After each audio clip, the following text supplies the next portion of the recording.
찬바람이 부는 11월부터 시작해서 이것 때문에 병원을 찾는 환자가 늘어나서요. 봄까지 이어진다고 합니다. 최근 질병관리청에 따르면요. 매년 1000여 명 이상의 환자가 발생한다는 바이러스, 바로 노로바이러스인데요. 겨울철 대표 식중독균 노로바이러스 예방법에 대해서 알아보죠. 식품의약품안전처 정인권 사무관 전화 연결하겠습니다. 사무관님 안녕하세요. 네, 안녕하세요.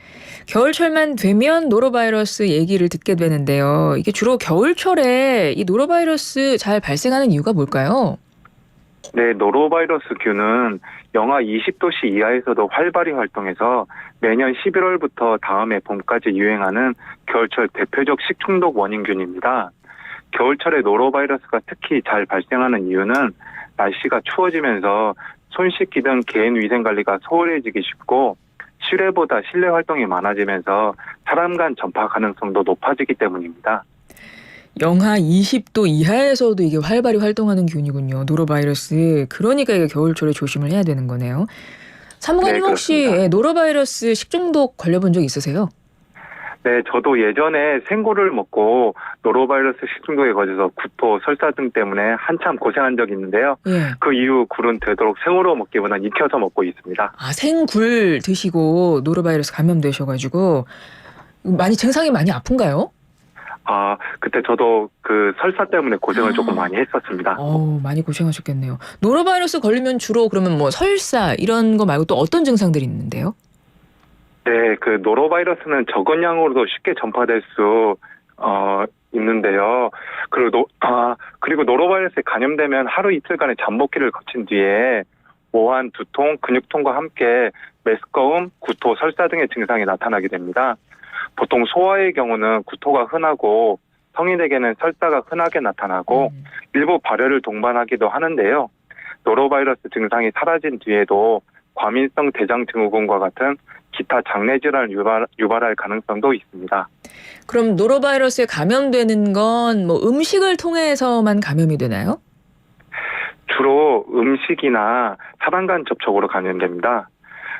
먼저 노로바이러스에 감염된 식품 또는 오염된 지하수를 섭취하거나 특히 생굴, 조개, 회 등 익히지 않은 어패류나 수산물을 먹고 감염되는 경우가 많았습니다.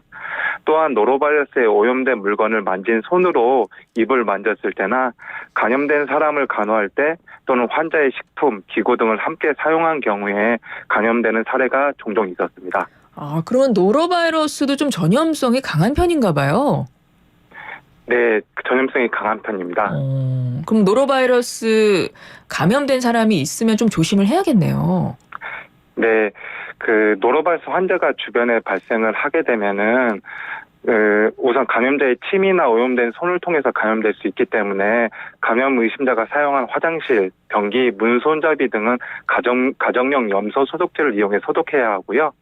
그리고 환자의 분변, 구토물과 접촉하지 않도록 주의해야 하는데요.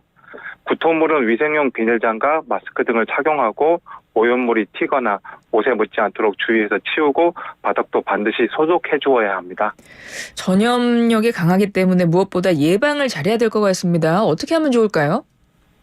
네, 노로바이러스는 항바이러스 치료제나 예방 백신이 없고 감염된 사람도 재감염될 수 있기 때문에 무엇보다 손 씻기 등 개인 위생 관리를 통한 예방이 제일 중요한데요. 노로바이러스는 입자가 작고 표면 부착력이 강한 특징이 있기 때문에 외출 후, 화장실 사용 후, 식사 전, 조리 시작 전후에는 반드시 비누 등 세정제를 이용해 흐르는 물에 30초 이상 손을 깨끗이 씻어야 합니다. 또 음식을 충분히 익히면 노로바이러스가 사멸되는 만큼 70도씨에서 5분간 가열하거나 100도씨에서 1분간 속까지 충분히 익혀야 합니다. 특히 굴 등 어패류는 가급적 중심 온도가 85도씨에서 1분 이상 완전히 익혀 먹고 소독되지 않은 지하수는 반드시 끓여서 마셔야 합니다. 채소, 과일 등 바로 섭취하는 식품은 채소, 과일용 일종 세척제를 이용해서 깨끗이 씻어서 먹고 조리기구와 식기류는 세척 후 열탕 또는 염소 소독하고 주변 환경을 항상 청결하게 관리하는 것이 중요합니다. 음식을 통해서 감염될 수 있으니까 이거 좀 주의를 해야 되는데 또 예방을 하기 위해선 그러면 이제 음식 만질 때 특히 식재료 만질 때도 중요할 것 같거든요. 좀 손질법이 있을까요? 네, 겨울철 대표 수산물 굴에 대해서 굴의 손질법에 대해서 조금 소개를 드리면은요. 예. 굴은 무기질과 비타민 등 다양한 영양소가 풍부하게 들어있어 우리 국민들이 겨울철에 많이 찾는 수산물인데요. 종종 노로바이러스 식중독을 일으키는 원인으로 지목되기도 합니다. 굴 섭취로 인한 노로바이러스가 걱정되신다면 되도록 생식으로 섭취하기보단 굴국밥, 굴찜, 굴전 등으로 가열 조리해 먹을 것을 추천드립니다. 특히 껍질을 벗긴 굴 중에 제품 표시에 가열 조리용, 익혀 먹는 등의 표시가 있는 제품은 반드시 충분히 가열에 익혀 먹어야 하고요. 참고로 생식용으로 파는 굴이라도 깨끗이 세척해서 드셔야 하는데요. 손질된 굴은 3%의 소금물에 10분간 담궜다 씻거나 물을 갈아 5분 정도 두고 여러 번 씻으면 이물질 제거에 도움이 됩니다. 또한 레몬즙이 섞인 물이나 식초물에 담갔다 꺼내면은 굴 특유의 비린내를 잡을 수도 있습니다. 예, 알겠습니다. 지금까지 식품의약품안전처 정인권 사무관이었습니다. 사무관님 고맙습니다. 네, 고맙습니다.